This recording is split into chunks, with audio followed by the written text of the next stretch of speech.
Hello सांग मैंने स्वागत कर मोर नया एक वीडियो को आज वीडियो मुझे आसिक पहुँची जाइए खर्धा बलांगीर रेलवे लाइन निर्माणाधीन अवस्था करंजकटा भायाडक रे। तो बौद्ध जिलार जो खर्धा बलांगीर रेल लाइन टी जाइए बौद्ध जिले में ही दुईटी भायाडक निर्माण चली।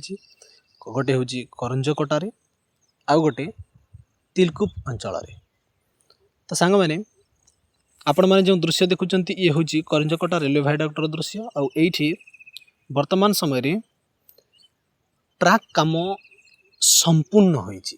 पुराणा कटक रु आरंभ करी चारिछक रेलवे स्टेशन मध्य दुईटी जाक भायाडक्ट रही और दुईटी जाक भायाडक्ट रे संपूर्ण मात्रा रे ट्रैक लेइंग काम आउ इलेक्ट्रिफिकेशन काम कथा जदि कहबा ताले 70 रु 80% वर्तमान समय रे शेष होईची। आउ भायाडक्ट उपरे वर्तमान समय रे रेलिंग काम मध्य 80% शेष होई आसिलानी। तो बाकी रही बा अपेक्षा रही केबे हब सीआरएस इंस्पेक्शन।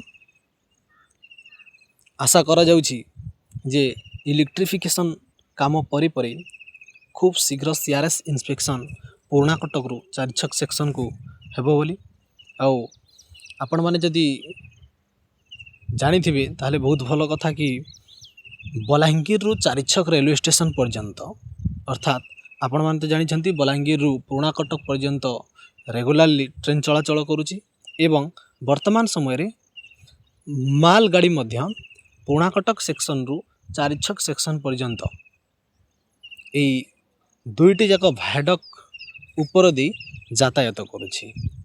तो सेहितिर आपण माने जानि पारुथिबे कि भायाडक उपरे आउ पुराणा कटक रु चारिछक सेक्शन मध्य रे ट्रैक काम संपूर्ण भाव में शेष होली। ये तो रहा पुराणा कटक रु चारिछक सेक्शन कथा।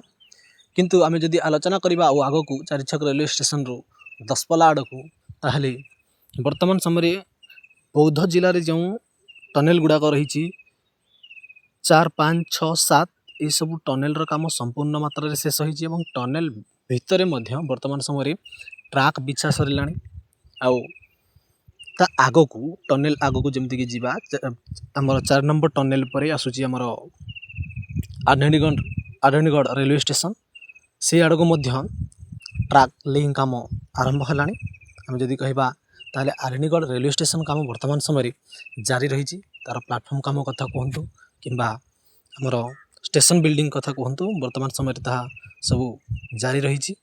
आउ ता आग को जदि आमे जीवा ताहले सेपट साइड रु जमती कि आमर दसपला साइड रु बुगुड़ा रेलवे स्टेशन पर्यंत काम संपूर्ण हो आसी। एपटू पुराणा कटक सेक्शन रु चारिछक सेक्शन पर्यंत सीआरएस इंस्पेक्शन हेले सेपटू दसपला रु बुगुड़ा रेलवे स्टेशन पर्यंत सीआरएस इंस्पेक्शन हेबो बोली आशा करा जाउछि। एत होछि 2026 मसीहा जून मास। तो 2026 डिसेम्बर शेष सुधा कार्य शेष हेबो बोली डेडलाइन दिया जाइछि।